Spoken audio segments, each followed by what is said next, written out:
नमस्कार। आप सुन रहे हैं द बॉलीवुड रेडियो और मैं हूं आपके साथ आकाश।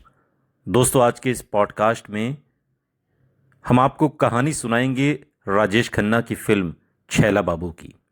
छैला बाबू कैसे बनी ये फिल्म, कैसे हुई इसकी शुरुआत और कैसा रहा इसका प्रदर्शन, सब कुछ बताएंगे इस पॉडकास्ट में। ये साल 1977 का दौर था। राजेश खन्ना का वो जो सुपर स्टारडम वाला दौर था वो लगभग बीत चुका था और रुपहले पर्दे पर अमिताभ बच्चन नाम के नए सितारे ने राजेश खन्ना की जगह ले ली थी। 1977 में जब राजेश खन्ना की फिल्म छैला बाबू सिनेमाघरों में आई, तब तक हिंदी सिनेमा में उनका वो दौर नहीं था जो कुछ साल पहले था।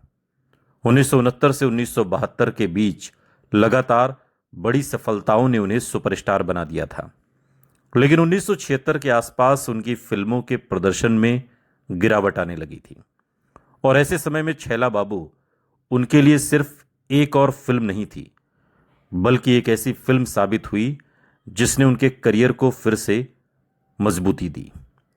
ये film suspense, romance, action, comedy और रहस्य का ऐसा मिश्रण थी जिसमें राजेश खन्ना ने एक ही किरदार को कई रूपों में पेश किया। फिल्म का निर्देशन जॉय मुखर्जी ने किया था, निर्माण शोमू मुखर्जी का था और कहानी और पटकथा भी शोमू ने ही लिखी थी। डायलॉग कादर खान ने लिखे और सैयद सुल्तान ने। फिल्म में राजेश खन्ना, जीनत अमान, असरानी, ओम शिवपुरी, रंजीत, पद्मा खन्ना, पी जयराज, मैक मोहन, अचला सचदेव जैसे कलाकार थे। छैला बाबू की शुरुआत ही इस विचार से होती है कि दर्शक हीरो को पहचान न पाएं। कहानी की नायिका रीटा वर्मा यानी जीनत अमान एक अमीर परिवार की लड़की है और कश्मीर में छुट्टियां मना रही है।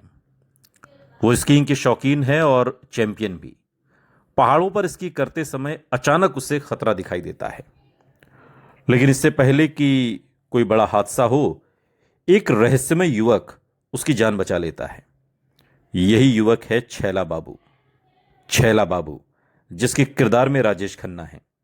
लेकिन मजेदार बात यह है कि कुछ ही देर के बाद वही आदमी एक दूसरे रूप में दिखाई देता है। कभी इसके गाइड के तौर पर, कभी तांगे वाला और बाद में टैक्सी ड्राइवर भी। रीटा के लिए यह सवाल बन जाता है कि आखिर यह आदमी है कौन, वो हर जगह क्यों दिखाई देता है और उसका असली नाम क्या है। फिल्म का पूरा सस्पेंस इसी रहस्यमय पहचान के आसपास घूमता रहता है। लेकिन कहानी में तभी बड़ा मोड़ आता है जब मुंबई में रीटा के पिता प्रताप वर्मा की हत्या हो जाती है। मामला साधारण हत्या का नहीं है। उनके पास से 80 लाख रुपए से भरा एक सूटकेस गायब है और पुलिस को शक है कि इसके पीछे अपराध की दुनिया का रहस्यमय नाम स्कॉर्पियन हो सकता है। मरते समय रीटा के पिता पुलिस अधिकारी को एक नंबर बताते हैं, 77203, लेकिन इससे मामला और उलझ जाता है। सीबीआई को लगता है कि रीटा के पिता की हत्या और गायब हुए पैसे के पीछे स्कॉर्पियन का हाथ है। रीटा को मुंबई वापस बुलाया जाता है ताकि जांच में उससे पूछताछ की जा सके। यहां से फिल्म का रोमांस अचानक अपराध और रहस्य की कहानी में बदल जाता है। रीटा जब मुंबई लौटती है तो उसे लगातार लगता है कि कोई उसका पीछा कर रहा है और फिर एक दिन जब अपराधी उसके घर में घुसकर उस पर हमला करता है, तभी अचानक छैला बाबू वहां पहुंच जाता है और उसकी जान बचाता है। हमलावर मैकमोहन जब छैला बाबू के गले में एक खास मेडल देखता है तो वो चौंक जाता है। उसे शक हो जाता है कि यही आदमी वो रहस्यमय स्कॉर्पियन है जिसकी तलाश में पुलिस लगी हुई है। छैला बाबू रीटा की देखभाल करता है और उससे अपने प्रेम का इजहार भी करता है और कहता है कि अगर उसके पिता के पास मौजूद चोरी के पैसे मिल जाएं तो वो उन्हें पुलिस तक पहुंचाने में मदद कर सकता है। लेकिन रीटा को उसके व्यवहार पर भरोसा नहीं होता। उसे लगता है कि इस आदमी की कहानी में बहुत कुछ छिपा हुआ है, यह रहस्यमय है और यही राजेश खन्ना के किरदार का असली आकर्षण सामने आता है। कभी वो बेहद रोमांटिक दिखाई देता है, कभी मजाकिया, कभी साधारण आदमी और कभी एक ऐसा रहस्यमय व्यक्ति जिसके बारे में दर्शक भी निश्चित नहीं हो पाते कि आखिर वो अपराधी है या पुलिस का आदमी। फिल्म की पटकथा इसी भ्रम को बनाए रखती है। रीटा को भी धीरे धीरे एहसास होने लगता है कि छैला बाबू उसके जीवन में अचानक नहीं आया। वो उसे बचा भी रहा है और उसके बारे में कई सवाल भी खड़े कर रहा है। इसी बीच छैला बाबू उसे बताता है कि उसका अतीत बहुत दर्दनाक है और समाज ने उसे अपराध की दुनिया में ढकेला है। उसके परिवार के साथ जो हुआ उसने उसके भीतर बदले की भावना पैदा कर दी। कहानी आगे बढ़ती है और छैला बाबू फिर एक नए रूप में रीटा के सामने आता है। वो टैक्सी ड्राइवर बन जाता है और रीटा को यकीन दिलाने की कोशिश करता है कि पिछली रात जो कुछ हुआ उसके बाद वो बदल गया है। लेकिन पुलिस और सीबीआई को उस पर पहले से शक हो चुका है। दूसरी ओर अपराध की दुनिया से जुड़े लोग भी उसे पहचानने लगते हैं। वो एक नाइट क्लब में जाता है जहां लिली यानी पद्मा खन्ना से नजदीकी बढ़ाने की कोशिश करता है। ये क्लब अपराधी रंजीत से जुड़ा है और यहीं उसके कई राज खुलने का खतरा पैदा होता है। रीटा के लिए स्थिति और मुश्किल हो जाती है क्योंकि उसे धीरे धीरे विश्वास होने लगता है कि जिस आदमी से वो प्यार करने लगी है शायद वही उसके पिता की हत्या का जिम्मेदार भी है। फिल्म का बड़ा आकर्षण यही था कि दर्शक को भी अंत तक पूरी तरह यकीन नहीं हो पाता कि छैला बाबू वास्तव में कौन है। क्या वो अपराधी है? क्या वो स्कॉर्पियन है? क्या वो रीटा का इस्तेमाल कर रहा है या फिर उसके पीछे कोई ऐसा राज है जो पूरी कहानी बदल देगा? फिल्म इसी सवाल को लेकर आगे बढ़ती है और अंत में सच्चाई सामने आती है और पता चलता है कि छैला बाबू का असली उद्देश्य क्या था। कहानी का अंत रीटा और छैला बाबू के मिलन से होता है और यह भी सामने आता है कि छैला बाबू वास्तव में पुलिस कमिश्नर है, यानी जिस आदमी पर अपराधी होने का शक था उसके पीछे एक बिल्कुल अलग पहचान छिपी होती है। यहां एक दिलचस्प बात यह भी है कि आज जब छैला बाबू की चर्चा होती है तो अक्सर इसे डॉन से जोड़कर देखा जाता है और वजह है कि फिल्म के सिनेमेटोग्राफर नरीमन ए ईरानी वो छैला बाबू की शूटिंग कर रहे थे और इसी दौरान उन्हें फिल्म के कथानक का एक विचार पसंद आया और बाद में उन्होंने उस मूल विचार के आधार पर एक बदली हुई कहानी अपने सहयोगी चंद्रा बरोट के साथ साझा की और यही विचार आगे चलकर 1978 की अमिताभ बच्चन वाली डॉन की कहानी का आधार बना। दोनों फिल्मों में रहस्यमय अपराधी, कई रूपों में दिखाई देने वाला नायक और नायिका के परिवार से जुड़ी हत्या जैसे तत्वों में समानताएं देखी गईं।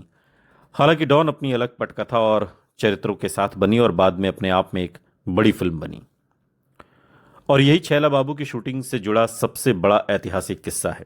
यानी जिस फिल्म को बनाते समय नरीमन ईरानी कैमरे के पीछे थे, उसी फिल्म से निकले विचार ने अगले साल हिंदी सिनेमा की सबसे मशहूर क्राइम फिल्मों में से एक डॉन की राह तैयार की। और दिलचस्प ये भी है कि डॉन में जीनत अमान भी थीं। इस तरह छैला बाबू और डॉन के बीच एक प्रत्यक्ष सिनेमाई रिश्ता भी था। छैला बाबू की शूटिंग से जुड़ा एक बहुत दिलचस्प किस्सा जो खुद जीनत अमान ने बाद के दिनों में साझा किया। 2023 में उन्होंने फिल्म की शूटिंग की एक पुरानी सोशल मीडिया पर पोस्ट साझा करते हुए बताया कि फिल्म का क्लाइमैक्स गोवा में समुद्र के बीच शूट किया गया था।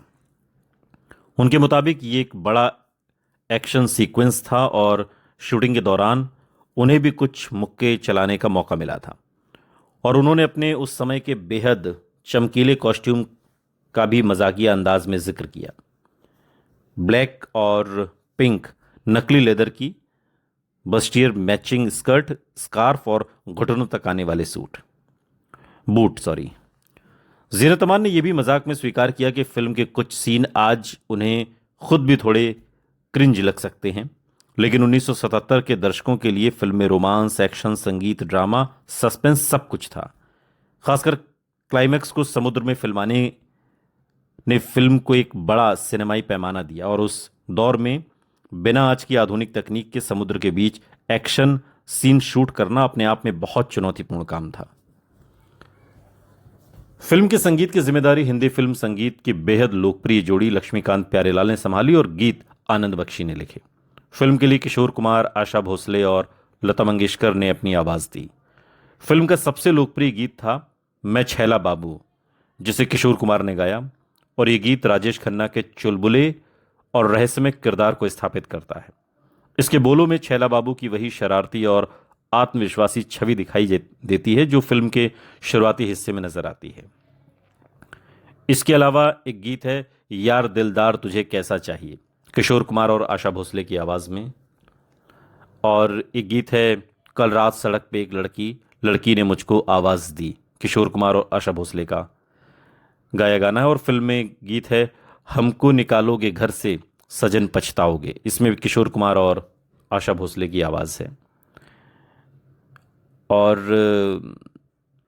फिल्म की जो स्टार कास्ट है, जैसा कि हमने बताया, राजेश खन्ना छैला बाबू के किरदार में, जीनत अमान रीटा वर्मा के किरदार में, असरानी चिटकू, ओम शिवपुरी पुलिस सीबीआई अधिकारी, रंजीत, पद्मा खन्ना, लिली, पी जयराज, अचला सचदेव, मैक मोहन, तमाम कलाकार इस फिल्म का हिस्सा रहे। और ये फिल्म 4 करोड़ के करीब इस फिल्म ने कलेक्शन किया था। लेकिन इस फिल्म का जलवा वैसा नहीं था जैसा बाद के दिनों में राजेश खन्ना ने अवतार और सौतन जैसी फिल्मों से बनाने की कोशिश की, या फिर 1969 से लेकर 72-73 तक जो उनका दौर था। लेकिन ये फिल्म लोगों ने पसंद की। और कहानी बहुत दिलचस्प है कि एक आदमी कभी इसकी गाइड बनकर आता है, कभी तांगे वाला, कभी टैक्सी ड्राइवर, कभी अपराध की दुनिया का रहस्यमय नाम स्कॉर्पियन, और बाद में वो निकलता है पुलिस कमिश्नर। ये बात लोगों को कहीं ना कहीं बांधे रखती है और ये इस फिल्म का आधार बनी। गीत भी इस फिल्म के काफ़ी मशहूर हुए, खासकर छैला बाबू जो इस फिल्म का टाइटल सॉन्ग है। यह एक बहुत मशहूर गाना है, यार दिलदार तुझे कैसा चाहिए। हमारी पसंद का तो यही है। आपकी पसंद का कौन सा गाना है, कमेंट बॉक्स में हमें ज़रूर बताइएगा।